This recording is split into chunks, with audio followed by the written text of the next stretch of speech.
Shalom, selamat pagi. Hari ini kita membahas Ratapan pasal 3 ayat 22 dan 23. Tak berkesudahan kasih setia Tuhan, tak habis-habisnya rahmat-Nya, selalu baru setiap pagi. Besar kesetiaan-Mu. Saudara dikasih oleh Tuhan, ini dinyanyikan jadi lagu. Tiada berkesudahan kasih setiamu Tuhan. Tapi saudara tahu yang namanya kitab ratapan. Memang menyanyikan lagu tak berkesudahan kasih setia Tuhan itu nyaman sekali. Tapi kalau saudara membaca ayat-ayat sebelumnya, seperti apakah yang dialami oleh Yeremia. Nah saudara, kitab ratapan ini banyak dikatakan bahwa ini adalah ratapan terhadap bangsa Israel. Seperti apakah bangsa Israel? Banyak menyatakan bahwa mereka dibuang dan kondisi-kondisi kehidupan mereka dinyanyikan oleh kitab ratapan. Nah, apakah masih kita punya pengharapan? Hiburan di tengah-tengah sengsara. Ayat 1, Ia menghalau dan membawa aku ke tengah kegelapan dan tidak ada terangnya. Saudara dikasih oleh Tuhan.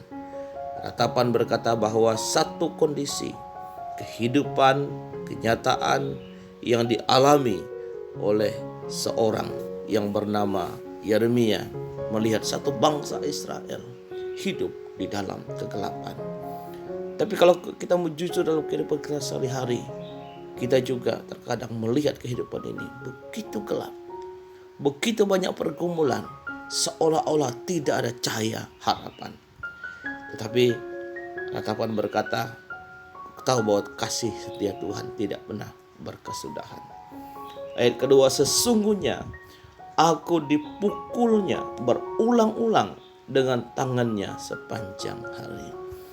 Ada satu titik kehidupan kita merasa bahwa pukulan, masalah, tantangan, dan semua derita itu dari pagi ketemu pagi. Tapi ingat, kasih setia Tuhan juga tidak pernah berkesudahan. Ayat 4, Ia menyusutkan dagingku dan kulitku, tulang-tulangku dipatahkannya. Ini bicara tentang masalah menyerang fisik. Tapi memang kenyataan dalam kehidupan kita sehari-hari saudara, terkadang fisik kita terganggu. Kadang-kadang masalah membuat tulang kita sepertinya remuk, ya, hati kita hancur dan lain sebagainya. Tapi saya juga berkata bahwa ada pengharapan di tengah-tengah sengsara. Selanjutnya, ayat yang kelima, Ia mendirikan tembok sekelilingku, mengelilingi aku dengan kesedihan dan kesengsaraan. Nah, saudara ingat kalau ini pas kita alami, mengelilingiku dengan kesedihan dan kesengsaraan seperti dikelilingi tembok. Memang pergumulan kehidupan bangsa Israel dikelilingi oleh penderitaan waktu itu. Kesedihan. Andai kata hari ini ya, kita mengalami yang namanya ini.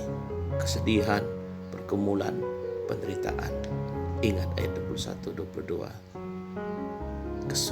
Kasih setia Tuhan tidak berkesudahan. Kemudian ayat 6. Ia menempatkan aku di dalam gelap seperti orang yang sudah lama mati. Ada satu titik kondisi kehidupan kita. Kita namanya tidak berdaya. Maju salah, mundur salah, atau kehabisan tenaga. Ini sudah di satu titik stagnan, tidak bisa berdaya seperti orang mati. Pergumulan ratapan yang ketujuh, Ia menutup segala jalan keluar bagiku. Ia mengikat aku dengan rantai yang berat. Gak ada jalan keluar. Di satu titik kehidupan dalam pergumulan, seolah-olah tidak ada jalan keluar. Tapi ingat, satu jalan lagi. Kalau ke kiri tertutup, kanan tertutup, ke samping tertutup, ke bawah tertutup, hanya satu, kita menengadah ke atas. Saudara dikasihkan, karena Tuhan izinkan semua jalan buntu ditutup semuanya agar kita melihat kepada Tuhan. Ayat 8, walaupun aku memanggil-manggil dan berteriak minta tolong, tidak didengarnya doaku. Saudara dikasih oleh Tuhan, ratapan menceritakan bahwa sepertinya doaku gak ada jawab. Aku memanggil-manggil, sepertinya gak ada jawaban. Tapi dalam fakta kehidupan kita sehari-hari, saya sendiri sudah pernah mengalami ini. Saya bertanya, Tuhan, aku gak merasakan di mana Tuhan. Di satu titik kehidupan yang begitu sulit, air mata sepanjang hari mengalir, dan kita berkata, Tuhan, di manakah Engkau? Selanjutnya ayat yang ke-9, ia merintangi jalan-jalanku dengan batu pahat dan menjadikannya tidak terlalui. Saudara, kalau batu kerikil didorong bisa lepas. Kalau batu yang besar bisa dipanjat. Tapi kalau sudah batu pahat, ngintip pun gak bisa. Ada satu titik kehidupan kita seperti batu yang tidak bisa ditembus. Tapi ingat, Tuhan mengasihi kita. Saudara, ayat 10, laksana beruang ia menghadang aku, laksana singa dalam tempat persembunyian. Begitu garang ya musuh, tantangan, ganas, kadang mengerikan. Kadang-kadang dalam kehidupan kita Tuhan izinkan singa, beruang, itu gambaran daripada keganasan, masalah, pergumulan. Tapi ingat, kita orang-orang dikasih oleh Tuhan. 11, ia membelokkan jalan-jalanku dan merobek-robek aku. Ia membuat aku tertengun. Ia membidik panahnya dan menjadikan aku sasaran. Hati robek, terluka, panah-panah menyerang dia. Kata-kata kasar, kata-kata tajam, kata-kata yang merobek hati. Terkadang Tuhan izinkan itu kita alami.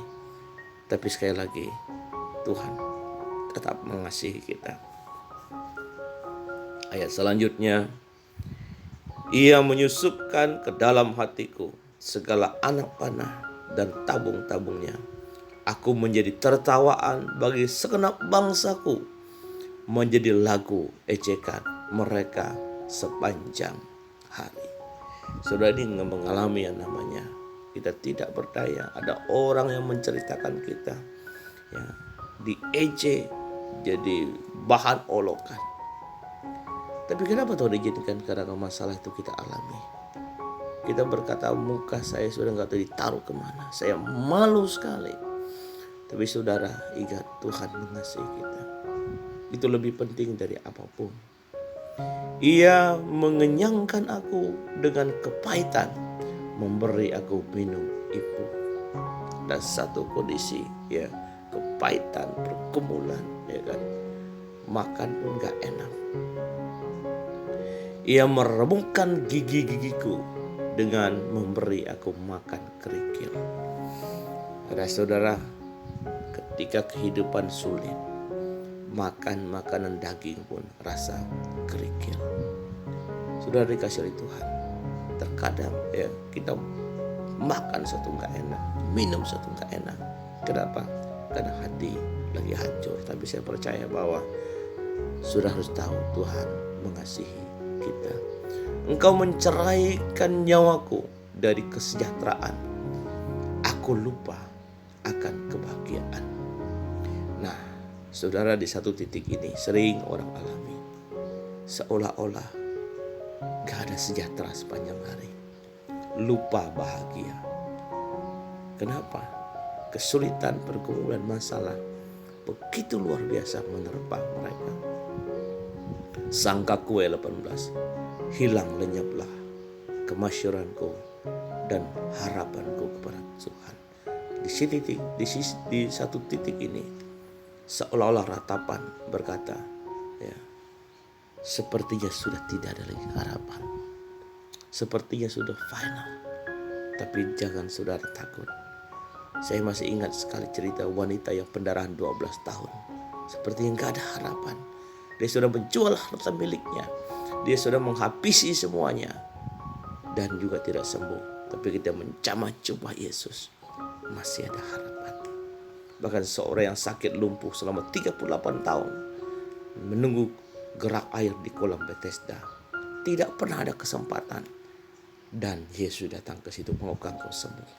Dia bilang, gak bisa. Karena waktu air bergerak, saya gak punya tenaga untuk datang ke situ. Tapi luar biasa, Yesus berkata, bangun, angkat tilammu, dan berjalanlah. Saudara, masih ada harapan. Jiwaku selalu teringat akan hal itu dan tertekan dalam diriku. Ayat 21, tapi hal inilah yang kuperhatikan.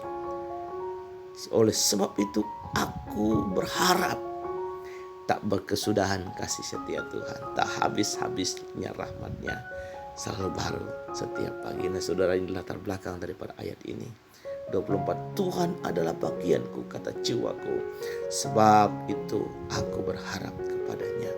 Tuhan adalah baik bagi orang-orang yang berharap kepadanya, bagi jiwa yang mencari Dia. Mari kita tetap berharap, kita mencari Tuhan, dan kita mendapatkan kekuatan melewati hari ini. Selamat pagi, doa saya, Tuhan berkati kita semua. Shalom. Bapa di surga, terima kasih berkati seluruh umat-Mu.